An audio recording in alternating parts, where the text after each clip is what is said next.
1002.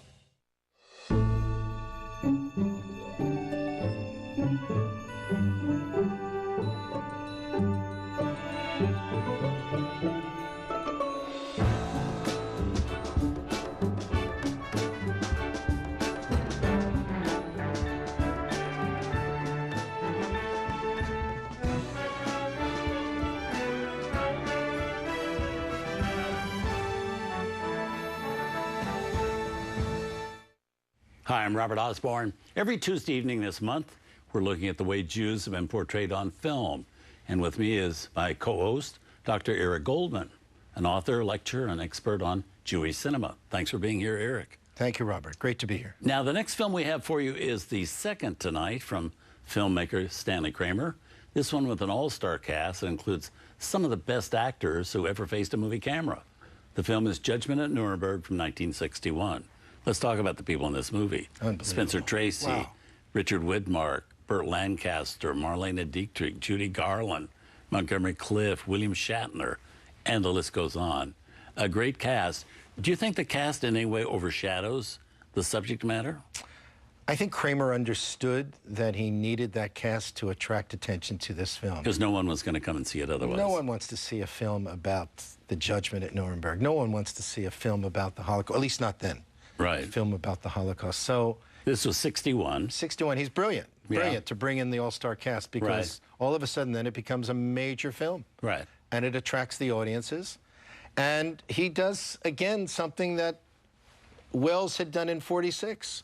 He includes footage, which... Holocaust footage. Holocaust footage. And you're sitting there and it's being screened on, in the courtroom, but on camera, and we're watching it. But this time the American audience is ready for it because the Eichmann trial had taken place the year before, and Americans already had learned about the Shoah, about the Holocaust. It was through television. Through television. And seeing images on TV. Because every day that footage would come from Jerusalem and would be on the national news programs. It was a minute, 2 minutes. It was testimony by survivors. Kind of eased people into seeing it. Eased people into it. And looking at that footage was tough. In a certain sense, looking at it today, maybe Kramer overused it a bit, but he wanted to make his point, and he does it. Now, it's a long movie. It's like 3 hours. But I must say it's a gripping movie. And based on a 1-hour television series, or play, that Abby Mann had written with Maximilian Schell, who's the only unknown actually in this movie, and steals the film. Oh, he's and won fantastic. the Academy Award for it. I mean, how you win an Academy Award as Best Actor, competing with Spencer Tracy, was also nominated, but you've also got Richard Widmark and Burt Lancaster and all these great people, is amazing. Yeah, the Playhouse 90 production 2 years earlier sets the stage for this, and they see that America's ready for it.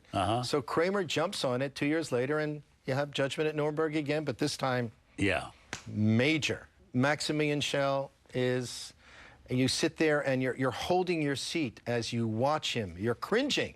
You don't like what he's saying. He is not just the defense attorney here. He's the prosecutor in Nazi times. Right. And it's, you just don't want to watch it, but you're not getting up so fast. Right.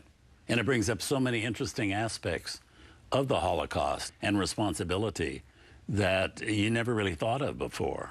And Abby Mann understood the American public, as did Kramer.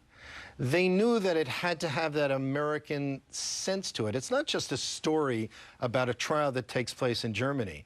It's about the American prosecution of that trial and what America has to do with it, and what about America's role in all of this and its relationship with the new state of Germany in 1961, as well as in 1946 through 48, when the trials take place. Right. Well, let's see the film. Here it is, nominated for 11 Academy Awards, winning 2 of them. One for Maximilian Schell as the year's Best Actor, the other for the year's Best Screenplay, which was written by Abby Mann.